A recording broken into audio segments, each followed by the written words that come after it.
ನಮಸ್ಕಾರ ಎಲ್ಲರಿಗೂ, welcome back to my channel. ಇವತ್ತಿನ ವಿಡಿಯೋದಲ್ಲಿ ವರಮಹಾಲಕ್ಷ್ಮಿ ಅಮ್ಮನವ್ರಿಗೆ ಡಬಲ್ ಸ್ಟೆಪ್ ನೆರಿಗೆಗಳು ಬರೋ ಥರ ಸೀರೆನ ಉಡಿಸೋದು ತೋರಿಸ್ಕೊಡ್ತಾ ಇದ್ದೀನಿ. ಇದಕ್ಕಾಗಿ ಸೀರೆಯಲ್ಲಿ ಒಂದು ಕಡೆ ಸಣ್ಣ ಬಾರ್ಡರು, ಇನ್ನೊಂದು ಕಡೆ ದೊಡ್ಡ ಬಾರ್ಡರ್ ಇದ್ದರೆ ತುಂಬಾ ಚೆನ್ನಾಗಿ ಕಾಣಿಸುತ್ತೆ. ಫಸ್ಟು ಸೀರೆಗೆ ಮ್ಯಾಚಿಂಗ್ ಕಲರು ಬ್ಲೌಸ್ ಪೀಸ್ನ ತೊಗೊಂಡು 4 ಲೇಯರನ್ನಾಗಿ ಫೋಲ್ಡ್ ಮಾಡಿಬಿಟ್ಟು ನಾನು ಕೈಗಳಿಗೆ ಸುತ್ಕೊಳ್ತಾ ಇದ್ದೀನಿ. ಈ ಥರ ಬ್ಲೌಸ್ ಪೀಸನ್ನು ಕೈಗಳಿಗೆ ಸುತ್ಕೊಂಡ್ಬಿಟ್ಟು ಗುಂಪಿನಿಂದ ಅಲ್ಲಿ ಲಾಕ್ ಮಾಡ್ಕೋಬೇಕಾಗತ್ತೆ. ಈಸಿಯಾಗಿಯೇ ಬರುತ್ತೆ. ಹೊಸ್ದಾಗಿ ಯಾರಾದರೂ ಟ್ರೈ ಮಾಡೋರು ಈಸಿಯಾಗಿ ಈ ವಿಡಿಯೋನ ನೋಡಿಕೊಂಡು ಮಾಡ್ಬೋದು. ಅದೇ ಥರ ಇನ್ನೊಂದು ಕೈಗಳಿಗೂ ಕೂಡ ಬ್ಲೌಸ್ ಪೀಸ್ನ ಸುತ್ತಬಿಟ್ಟು ಗುಂಪಿನ ತೊಗೊಂಡ್ಬಿಟ್ಟು ಅಲ್ಲಿ ಲಾಕ್ ಮಾಡ್ಕೊಳ್ತಾ ಇದ್ದೀನಿ. ವಿಡಿಯೋದಲ್ಲಿ ತೋರಿಸಿರೋ ಥರ ನೀವು ಮುಂಚೆನೇ ಒಂದ್ಸಲ ಟ್ರೈ ಮಾಡಿ. ಅದಾದಮೇಲೆ ಸೀರೆಯ ಒಳಜೆರ್ಗು ಉಡಜೆರ್ಗು ಅಂತ ಏನು ಹೇಳ್ತೀವಲ್ಲ, ಅಲ್ಲಿಂದ ನಾನು ನೆರಿಗೆನ ಮಾಡ್ಕೊಳ್ತಾ ಇದ್ದೀನಿ. ನಿಧಾನಕ್ಕೆ ನೆರಿಗೆನ ಮಾಡ್ಕೊಳ್ತಾ ಬನ್ನಿ. ಒಂದು ನೆರಿಗೆನೂ ಮಿಸ್ ಮಾಡ್ದಲೆ ನಿಧಾನಕ್ಕೆ ನೆರಿಗೆ ಮಾಡಿಕೊಂಡು ನೀಟಾಗಿ ಕೂರೋ ಥರ ಎಲ್ಲ ನೆರಿಗೆಗಳನ್ನು ಜೋಡಿಸ್ಕೊಂಡ್ಬಿಟ್ಟು ಬಾರ್ಡ್ರು ಏನು ಇರುತ್ತಲ್ಲ ಅದು ಒಂದೇ ಲೆವೆಲಲ್ಲಿ ಬರೋ ಥರ ಜೋಡಿಸ್ಕೊಂಡ್ಬಿಟ್ಟು ಅಲ್ಲಿ ಬಟ್ಟೆಗೆ ಹಾಕುವ ಕ್ಲಿಪ್ನ ಸಹಾಯದಿಂದ ಎಲ್ಲ ನೆರಿಗೆಗಳನ್ನು ಜೋಡಿಸ್ಕೊಂಡು ಸೆಕ್ಯೂರ್ ಮಾಡಿ ಇಟ್ಕೊಳ್ಳಿ. ಇದೇ ಥರ ಮಧ್ಯದಲ್ಲೂ ಕೂಡ ಜೋಡಿಸ್ಕೊಂಡ್ಬಿಟ್ಟು ಅಲ್ಲಿ ಕೂಡ ಬಟ್ಟೆ ಕ್ಲಿಪ್ನ ಹಾಕ್ಕೊಂಡು ನೀಟಾಗಿ ನೆರಿಗೆಗಳನ್ನು ಜೋಡಿಸ್ಕೊಳ್ಳಿ. ಅದಾದಮೇಲೆ ಮತ್ತೆ ಅದೇ ಪ್ರೊಸೀಜರ್ನ ಕಂಟಿನ್ಯೂ ಮಾಡ್ತಾ ನೆರಿಗೆಗಳನ್ನು ಮಾಡ್ತಾ ಬರಬೇಕಾಗತ್ತೆ. ಸೀರೆ ಮುಕ್ಕಾಲು ಭಾಗ ಆಗುವಷ್ಟು ನಾನು ನೆರಿಗೆನ ಮಾಡ್ಕೊಂಡಿದ್ದೀನಿ. ಈ ಪ್ಯಾಟರ್ನಿಗೆ ಅಷ್ಟೊಂದು ನೆರಿಗೆಗಳು ಬೇಕಾಗತ್ತೆ. ಅದೇ ಥರನೇ ಎಲ್ಲ ನೆರಿಗೆಗಳನ್ನು ಜೋಡಿಸ್ಕೊಂಡು ಅಲ್ಲೊಂದು ಸ್ವಲ್ಪ ಕೈಯಿಂದ ಪ್ರೆಸ್ ಮಾಡಿಕೊಂಡು ನೆರಿಗೆಗಳು ನೀಟಾಗಿ ಕೂರೋ ಥರ ಪ್ರೆಸ್ ಮಾಡ್ಕೊಂಡ್ಬಿಟ್ಟು ಬಟ್ಟೆಗೆ ಹಾಕುವ ಕ್ಲಿಪ್ನ ಸಹಾಯದಿಂದ ಅಲ್ಲಿ ನೆರಿಗೆಗಳನ್ನು ಸೆಕ್ಯೂರ್ ಮಾಡ್ಕೊಳ್ಳಿ. ಹಾಗೆ ಇನ್ನು ನನ್ನ ಚಾನಲ್ಗೆ ಸಬ್ಸ್ಕ್ರೈಬ್ ಮಾಡ್ದಲ್ಲಿ ಈ ವಿಡಿಯೋನ ನೋಡ್ತಾ ಇದ್ದರೆ ಪ್ಲೀಸ್ ಸಬ್ಸ್ಕ್ರೈಬ್ ಮಾಡ್ಕೊಳ್ಳಿ. ಹಾಗೆ ವಿಡಿಯೋ ಇಷ್ಟ ಆದರೆ ಲೈಕ್ ಕೊಡೋದನ್ನು ಮರಿಬೇಡಿ. ಈಗ ನಾನು ಬಾರ್ಡರ್ಗಳು ಒಂದೇ ಲೆವೆಲ್ ಬರೋ ಥರ ಜೋಡಿಸ್ಕೊಂಡ್ಬಿಟ್ಟು ಕ್ಲಿಪ್ನ ಹಾಕಿ ಅಲ್ಲಿ ಎಲ್ಲ ನೆರಿಗೆಗಳನ್ನು ಸೆಕ್ಯೂರ್ ಮಾಡ್ಕೊಂಡಿದ್ದಾಯಿತು.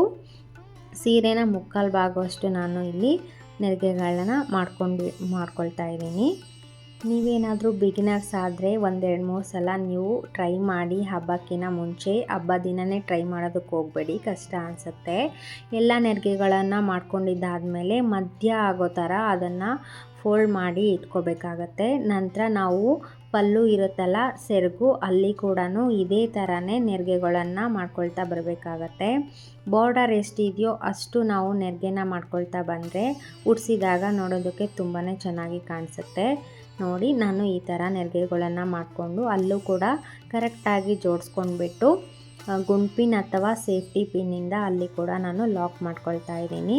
ಉಡ್ಸೋವಾಗ ಈಸಿ ಆಗುತ್ತೆ ಅಂತ, ಇಲ್ಲದೆ ಹೋದರೆ ತುಂಬ ಕಷ್ಟ ಆಗುತ್ತೆ. ಒಂದು ನೆರಿಗೆ ಮಿಸ್ ಆದ್ರೂ ಕೂಡ ತುಂಬ ಕಷ್ಟ ಆಗುತ್ತೆ ಉಡ್ಸೋವಾಗ. ಇದೇ ಥರ ನಾನು 2 ಮೊಳದಷ್ಟು ನಾನು ಸೀರೆ ಸೆರಗನ್ನು ಪಿನ್ ಮಾಡಿ ಇಟ್ಕೊಳ್ತಾ ಇದ್ದೀನಿ.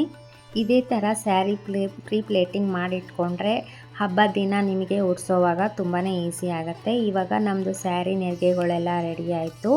ಉಡ್ಸೋದು ಹೇಗೆ ಅಂತ ತೋರಿಸ್ಕೊಡ್ತಾ ಇದ್ದೀನಿ. ನಾನು ಚಿಕ್ಕ ಸ್ಟೂಲ್ ಇಟ್ಬಿಟ್ಟು ಅದಕ್ಕೆ ಒಂದು ತಟ್ಟೆಯಲ್ಲಿ ಅಕ್ಕಿ ಹಾಕ್ಬಿಟ್ಟು ಬಿಂದಿಗೆನ ಇಟ್ಕೊಳ್ತಾ ಇದ್ದೀನಿ. ಒಂದು ಬಿಂದಿಗೆಯಲ್ಲಿ ಅಕ್ಕಿ ತುಂಬಿದ್ದೀನಿ, ಇನ್ನೊಂದು ಬಿಂದಿಗೆಯಲ್ಲಿ ನೀರನ್ನ ಹಾಕ್ಕೊಂಡಿದ್ದೀನಿ ಕಳಸದ ಚೊಂಬಿಗೆ. ಇದಾದಮೇಲೆ ನಾವು ಬ್ಲೌಸ್ ಪೀಸ್ನ ರೆಡಿ ಮಾಡಿ ಇಟ್ಕೊಂಡಿದ್ವಲ್ಲ ಕೈಗಳಿಗೆ ಹಾಕಿ ಅದನ್ನು ಕೂಡ ಕಟ್ಕೊಳ್ತಾ ಇದ್ದೀನಿ. ನೀಟಾಗಿ ಈ ಥರ ಕಟ್ಕೊಂಡ್ರೆ ಸ್ಟಿಫಾಗಿ ಕೂತ್ಕೊಳ್ಳುತ್ತೆ. ಅದಾದಮೇಲೆ ಸೀರೆಯನ್ನು ಹಾಗೂ ಸೀರೆ ಸೆರಗು ಏನಿರುತ್ತಲ್ಲ ಅದನ್ನು ನಾವು ಬಿಂದಿಗೆ ಹಿಂದ್ಗಡೆ ಭಾಗದಿಂದ ತೊಗೊಂಡು ಬರಬೇಕಾಗತ್ತೆ. ಕೆಳಗಡೆ ಬಿಂದಿಗೆಗೆ ನಾನು ಇಲ್ಲಿ ಸೀರೆ ನೆರಿಗೆಗಳನ್ನು ಜೋಡಿಸ್ಕೊಳ್ತಾ ಇದ್ದೀನಿ. ಹಿಂದ್ಗಡೆಯಿಂದ ಎಲ್ಲ ನೆರಿಗೆಗಳನ್ನು ಗಟ್ಟಿಯಾಗಿ ಇಟ್ಕೊಂಡು ಒಂದು ನೆರಿಗೆನೂ ಮಿಸ್ ಆಗದಲ್ಲೇ ಒಂದು ಸಲ ಎಲ್ಲ ನೆರಿಗೆಗಳನ್ನು ಚೆಕ್ ಮಾಡ್ಕೊಂಡ್ಬಿಟ್ಟು ಸೇಫ್ಟಿ ಪಿನ್ನಿಂದ ಅಲ್ಲಿ ಲಾಕ್ ಮಾಡ್ಕೋಬೇಕಾಗತ್ತೆ. ವಿಡಿಯೋದಲ್ಲಿ ತೋರಿಸಿರೋ ಥರ ನೀವು ಟ್ರೈ ಮಾಡಿ, ತುಂಬಾ ಈಸಿಯಾಗಿದೆ. ಆದರೆ ಒಂದೇ ದಿನದಲ್ಲಿ ಇದೆಲ್ಲ ಮಾಡೋ ಕಷ್ಟ ಅಂದರೆ ಮುಂಚೆ ದಿನವೇ ನೀವು ನೆರಿಗೆಗಳನ್ನು ರೆಡಿ ಮಾಡಿ ಇಟ್ಕೋಬೋದು. ಈಗ ನಾನು ಅಲ್ಲಿ ಗಟ್ಟಿಯಾಗಿ ಇಟ್ಕೊಂಡ್ಬಿಟ್ಟು ಸೇಫ್ಟಿ ಪಿನ್ನಿಂದ ಲಾಕ್ ಮಾಡಿಕೊಂಡೆ. ಈಗ ಕೆಳಗಡೆ ದೊಡ್ಡ ಬಾರ್ಡರ್ ಏನಿದೆಯಲ್ಲ ಅಲ್ಲಿ ಬಟ್ಟೆ ಹಾಕೋ ಕ್ಲಿಪ್ ಹಾಕಿರ್ತೀವಲ್ಲ ಅದನ್ನು ತೆಗೆದುಬಿಟ್ಟು ನೆರಿಗೆಗಳನ್ನೆಲ್ಲ ನೀವನ್ನಾಗಿ ಸ್ಪ್ರೆಡ್ ಮಾಡ್ಕೊಳ್ತಾ ಬರಬೇಕಾಗತ್ತೆ. ಎಷ್ಟು ಚೆನ್ನಾಗಿ ನೆರಿಗೆಗಳು ನೀವು ಸ್ಪ್ರೆಡ್ ಮಾಡ್ತೀರೋ ನೋಡೋದಕ್ಕೆ ಅಷ್ಟೊಂದು ಚೆನ್ನಾಗಿ ಕಾಣಿಸುತ್ತೆ.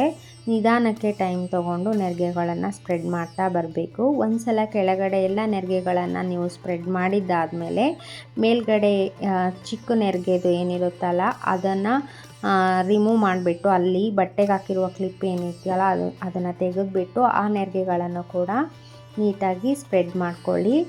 ಆಗ ಡಬಲ್ ಲೇಯರ್ ತುಂಬ ಚೆನ್ನಾಗಿ ಕಾಣಿಸುತ್ತೆ. ಅದಾದಮೇಲೆ ಸೀರೆಯ ಸೆರಗನ್ನು ನಾವು ಡಿಫ್ರೆಂಟ್ ಟೈಪ್ಸಲ್ಲೂ ಕೂಡ ಹಾಕ್ಬೋದು. ನಾನಿಲ್ಲಿ ವಿ ಶೇಪ್ ಥರ ಹಾಕ್ಕೊಳ್ತಾ ಇದ್ದೀನಿ.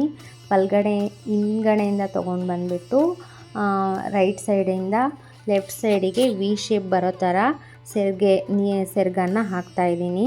ಆದಮೇಲೆ ಸೆರಗಿನ ಮಧ್ಯಭಾಗ ಏನಿದೆಯಲ್ಲ ಅಲ್ಲಿ ನಾವು ನೀಟಾಗಿ ಜೋಡಿಸ್ಕೊಂಡು ಗುಂಡ್ಪಿನ್ ಅಥವಾ ಸೇಫ್ಟಿ ಪಿನ್ನಿಂದ ಲಾಕ್ ಮಾಡ್ಕೋಬೇಕಾಗತ್ತೆ. ಅದಾದಮೇಲೆ ಜ್ಯುವೆಲರೀಸಿಂದ ಅಲಂಕಾರ ಮಾಡಬೇಕಾಗತ್ತೆ. ಅಮ್ಮನವ್ರಿಗೆ ಅಂತ ಬೇರೆ ಜ್ಯುವೆಲರೀಸ್ನ ತೆಗೆದಿಟ್ಟರೆ ಒಳ್ಳೆಯದು. ನಾನೀಗ ವಿಡಿಯೋಗೋಸ್ಕರ ನಾರ್ಮಲ್ ಆಗಿರುವಂಥ ಜ್ಯುವೆಲರೀಸ್ನ ಹಾಕ್ತಾಯಿದ್ದೀನಿ. ಅದಾದಮೇಲೆ ಅಮ್ಮನವರ ಮುಖ ಪದ್ಮ ಇಟ್ಬಿಟ್ಟು ಫ್ಲವರಿಂದ ಡೆಕೋರೇಷನ್ ಮಾಡ್ಬೋದು. ಹಾಗೆ ನಿಮ್ಮ ಹತ್ರ ಕಾಲುಗಳನ್ನು ಇದ್ದರೆ ಕೂಡ ಕಾಲುಗಳನ್ನು ಹಾಕ್ಬಿಟ್ಟು ಕೂಡ ನೀವು ಅಲಂಕಾರನ ಮಾಡ್ಬೋದು. ಇದಿಷ್ಟು ಡಬಲ್ ಲೇಯರ್ ಅಲಂಕಾರ. ನಾನು ತೋರಿಸ್ಕೊಟ್ಟಿರೋ ವಿಧಾನ ನಿಮಗೆ ಇಷ್ಟ ಆಗಿದೆ ಅಂತ ತಿಳ್ಕೊಳ್ತೀನಿ. ಇಷ್ಟ ಆಗಿದ್ದರೆ ಲೈಕ್ ಮಾಡಿ, ಶೇರ್ ಮಾಡಿ, ಹಾಗೆ ಕಮೆಂಟ್ ಮಾಡಿ. Thanks for watching.